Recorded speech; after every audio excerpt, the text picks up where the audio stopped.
The next rap battle might not start in a studio, a courtroom, or a reply feed. It might start with a button inside the world's biggest music app. On May 21, 2026, Spotify and Universal Music Group announced landmark licensing agreements for fan-made covers and remixes. The idea is simple enough to sound harmless. Let fans transform songs from participating artists and songwriters. Let the original creators consent. Give them credit. Give them compensation. But for rap, this is bigger than a new feature. This could be the moment remix culture stops living mainly in the shadows of the internet and becomes a controlled economy inside the platform itself. The remix button is becoming a rights gate. And the question is not whether artificial intelligence can imitate a voice. We already know it can create convincing transformations. The more important question is who gets to decide which transformation is legal, visible, searchable, and paid. Because once the remix becomes a product, the culture around it changes. Before we go further, one boundary matters. Spotify and UMG announced agreements and a future tool direction. That announcement did not confirm a public launch date, a universal catalog, a subscription price, or an exact royalty formula. So this story is not pretending the button is already live for every rapper on the planet. This story is about the architecture that is being announced. AI changes the pressure because it can make the transformation itself feel effortless. A listener can imagine a dark drill version of a glossy pop hook. A bedroom producer can hear a vintage soul chorus over a modern trap pattern. A fan can ask what a verse would sound like in another era, another region, or another voice. Those ideas are not automatically illegal, and they are not automatically approved. The legal and ethical answer depends on what is being transformed, whose identity is involved, what permissions exist, and where the result is distributed. Spotify and UMG are trying to build an answer inside the streaming service.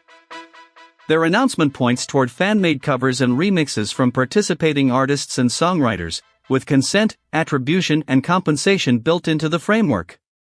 That language is important because it tries to convert a messy internet behavior into a managed relationship. Consent is the entry ticket. Attribution is the label. Compensation is the business model. Notice what this does not mean. It does not mean every AI imitation becomes a licensed remix. It does not mean every artist has opted in. It does not mean a fan can take a song, clone a voice, and upload the result wherever they want. It means the platform and the rights holders are proposing a specific lane. A lane where the artist or songwriter participates. A lane where the original work can be identified. A lane where the new version can be tracked and monetized. That sounds safer. It may also be more controlled. Here is the strategic shift. In the old remix economy, discovery often moved from the edge toward the center. A fan made something strange, a DJ played it, a producer noticed it, and the culture decided whether it mattered. The platform arrived later to count the attention. In the new version, the platform may decide the conditions before the remix can scale. Which songs are eligible? Which voices are available? Which prompts are allowed? Which edits count as a cover? Which transformations can be recommended? Which versions receive a revenue share? That is not just a technical design problem. It is a culture problem. Rap has always been suspicious of gatekeepers because gatekeepers often confuse safety with sameness. The most important records do not always arrive with permission from the institutions that later claim to understand them. Underground scenes grow by testing boundaries, sometimes before the paperwork exists. A controlled remix product could protect artists from unauthorized voice cloning and unpaid exploitation. That is real value. It could also make the acceptable version of experimentation the version that fits a platform's menu. If the platform owns the doorway, the platform can shape the room. Imagine a rapper who has spent years developing a recognizable cadence. If fans can create an approved alternate version, the artist may gain a new income stream and a new form of participation. The fan may discover the original through the remix. The platform may keep the listener inside its ecosystem. Now imagine the opposite. A listener hears a synthetic version first. The voice is familiar, the beat is addictive, but the person behind the style becomes background information. The remix gets the click.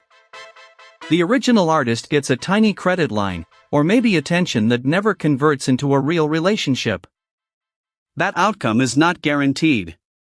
It is the risk the business model has to answer. The numbers also matter, but they have to be used honestly. Deezer, another major streaming platform, launched an AI music detector in June 2026 and said it was receiving roughly 75,000 AI-generated tracks per day. That is not Spotify's number, and it does not prove that AI music is dominating listening. It does show the direction of the industry. Platforms are building systems to identify synthetic music, label it and decide how it enters the catalog. The future is not only about generating a song. It is about classifying the song. Who made it?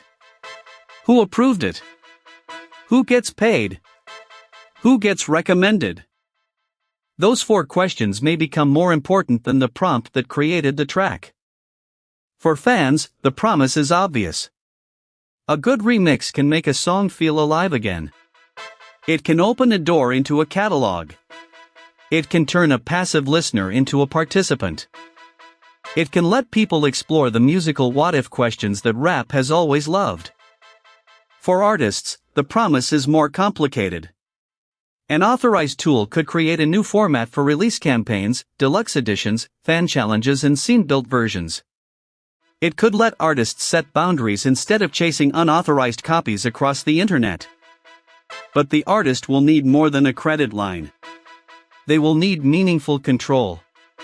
They will need to know how their voice, composition, and recording are used. They will need transparent accounting. They will need the ability to opt out, or at least to understand exactly what opting in means. And for the platform, this is a chance to own the entire loop. The original song creates demand. The fan remix creates participation. The recommendation system creates discovery. The rights framework creates the payment rails.